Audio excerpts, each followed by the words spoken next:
Greetings, Math 111. Welcome to the last section of Chapter 5. So this is section 5.3. I wanted to just quickly go over something that is in lots of problems, and sometimes it's been a while since you played with a regular deck of cards, or perhaps you never did. So I want to make sure you understand what's in a deck of cards. If you're struggling, get one. Play with it for a minute and kind of get used to it. So there are 52 cards in the deck, 13 per suit, 4 of each color, 2 are red, 2 are black. So, these are kind of in order. So I have, there's 4 jacks here in this, and they would be spades, clubs, diamonds, or hearts. So there's 4 of each, total of 52 cards. So each suit, so hearts is a suit, would have 13 cards. All right, let's jump into chapter 5.3 and walk through this. So trees and counting techniques. So you're thinking, gee, I already know how to count. Well, sometimes learning to break things down a little bit is helpful when we talk about probability. Again, I talked about logic. It's very logic-based. Just think through it. Don't get hung up on formulas. So organize outcomes in a sample space using a tree diagram. Compute the number of ordered arrangements of outcomes using permutations. Compute the number of non-ordered groupings of outcomes using combinations. So we're going to learn something on our calculators this time. Explain how counting techniques relate to probability in everyday life. So the probability of A, we already learned this. Probability of A is the number of outcomes favorable to the event A over the number of outcomes in the sample space, okay? So if I go back to my favorite little dice here, there are 6 outcomes possible in the sample space. If I'm asking what is the chance that it's an odd number, so 1, 3, or 5, there's 3 outcomes. So half of them are odd, half of them are even. So it's really that simple is what we're looking at. So if we looked at a series of events where each event, so we had event 1, event 2, event 3, all the way through event M, where N1 is the number of possible outcomes for event 1, N2 is the number of possible outcomes for event 2, and N3 is the number of outcomes for event 3. So N sub M would be the number of outcomes for event M, right? So if each event has a particular outcome, now if I'm throwing 2 dice, they each have 6 outcomes, but let's say I have a funny dice, they make a dice with 21 sides. Let's say one has 6 sides and one has 21 sides, and I threw them, one has 6 outcomes, one has 21 outcomes, right? So that's 2 different options. So Jacqueline is in a nursing program, and is required to take a course in psychology, physiology, and she also wants to take Spanish too. So there's 2 sections of psych, P-S-Y-C, and there's 2 of anatomy and physiology, and there's 3 of Spanish 2, right? So, and assume that it's a perfect world and you can take any class at any time and nothing conflicts, right? Let's assume that's true. So, creating her class schedule could be thought of taking a series of 3 events. So this is how we could just use multiplication, right? So there's 2 ways to do psychology, 2 ways to do anatomy, physiology, 3 ways to do Spanish 2. So I just multiply those all together and I get 12. There's also a way to do it graphically, and I think it's really helpful. So I'm gonna pop up their tree diagram, but I'm gonna draw one. So, see, I'll make sure I'm still on my screen. The trickiest part is starting. Isn't that funny? Literally write the word start, please. That will, otherwise you're liable to head, you don't know where to start. That's the funny part. So start with the word start. And I'm going to do, I'm gonna write psychology, You have section 1 or section 2. For anatomy and physiology, so this is A and P, I have section 1, I have section 2, section 1, section 2. And then for Spanish, there was 3 different options. So this is for Spanish. I have section 1, section 2, section 3. So before I draw anything more, let's talk about why this works. So if I was in section 1 of psychology, section 1 of anatomy and physiology, there's still 3 sections of Spanish I could take.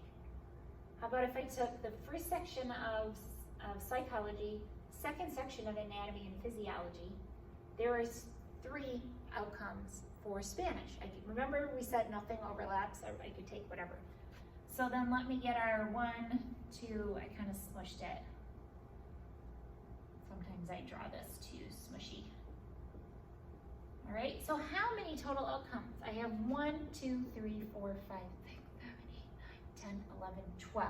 There's 12 different outcomes. Well, we just saw that by doing multiplication, right? So sometimes doing the multiplication is the best approach. Sometimes it's helpful to draw a tree diagram, right? And their diagram shows the same thing. So these are psychology sections. There's 1 or section 2. Anatomy and physiology, there was section 1 or 2. But again, if I took the second psychology section, I could take the second A and P section, and I could take the third Spanish, okay? So there's 12 different outcomes, and that's what the branches show us. That all just describes what we just did. Another way to do it, this by the way is my least favorite, this makes my brain wanna go crazy sometimes, is write them out in a chart format. So the problem is there's going to be 12 lines, and if it's very complex, it just makes me crazy, honestly. So we could do that. Now let's stop and talk about factorial for a minute, because we want to do combinations and permutations. So the factorial symbol is this exclamation point. It's a mathematical symbol, okay? So I don't say 0 exclamation, I say 0 factorial, because we're in a math class. So 0 factorial equals 1, all right? Now, that is a bit beyond the scope of this class to prove why that does that. There are videos out there if you're curious, but it's probably something that, unless you're a theoretical mathematician, is something you don't really want to go for. But 0 factorial is equal to 1.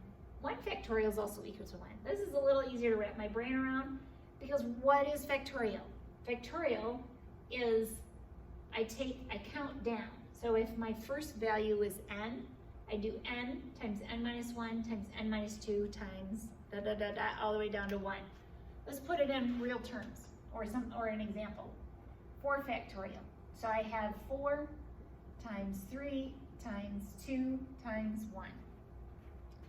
You can guess these numbers get big fast.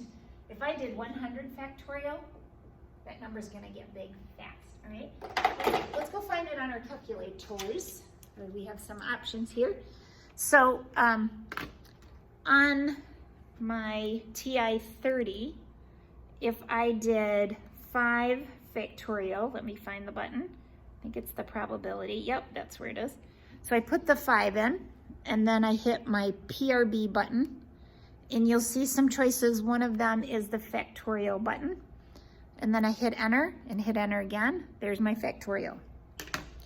Very similar on my TI 36, except for the button actually has it. If you have just a plain TI 30, it's a button that looks kind of like this also. And I just hit the button. It has that one first, and then I push enter. And sure enough, there's my answer. The most complex one is the TI 83, 84. So if I have, whoops, let me clear, 5, I have to go to the math button, go over to PRB, and then down to the factorial button, enter, enter. Let's do that again. So put my number in, math, go over to the one that says PRB, and then I go down to my factorial, enter, enter, okay? So that's 3 different ways to do factorial on calculators. What it means is count down 4 times 3 times 2 times 1. So we're going to learn the difference between permutations and combinations. So permutations, the order matters, okay? When we have a big dinner someday, when we can all come back together and have big dinners, and it matters who sits where, right? Maybe you don't want to sit by that one cousin that drives you crazy, like he always spills something on you, or you really love to sit next to Papa because Papa's always sweet and he'll, let you take as many mashed potatoes as you want or whatever. So that's permutations. But if it doesn't matter where you sit, or it doesn't matter, like I just need 5 people, we're all gonna do exactly the same thing, that's called combinations. So what's fun is we're gonna mathematically prove why family dinners can be complex. Isn't that funny? So let's say there's 8 people and you only have 5 chairs at the big people table and 3 people have to go sit at the kiddie table, right? That's complex, right? So let's mathematically prove how that works. Those are called permutations. And permutations can be written as P and R. What you'll see on your calculator is NPR. Sometimes this is put in parentheses also, but it's permutations. So order matters, n factorial over n minus r factorial. So again, you see a parentheses, so you have to do n minus r first, then use your factorial button. So the permutations of n things taken r at a time. In our example, that's 8 and that's 5. So the permutations, the number of ways that I can sit 8 people in 5 chairs, permutations of n things taken r at a time. Now, and this also indicates, now always it's true that n is greater than r. So let's go ahead and do it using the formula. So 8 factorial over 8 minus 5 factorial. So it's 8 factorial divided by 3 factorial. What is 3 factorial? 3 times 2 times 1, so that's why it's 6. 8 factorial is 8 times 7 times 6 times 5 is 4 times 3 times 2 times 1. Okay. So 6,720 different ways that I could have 8 relatives, that 5 get the big people chairs and 3 have to go sit at the kiddie table. No wonder it's complex. Let's try it on our calculator, because we're going to use a similar button as we used. So if I'm going to use my TI-30, I'm going to do an 8. And then, let's see, I've got to push my probability button. That first one says NPR, so that's the one I want. I'm going to hit enter. Remember, I already put the 8 in, and then I put the 5 in, and I hit enter. So same thing, 6,720. Let's do it on the TI-36. So I have 8.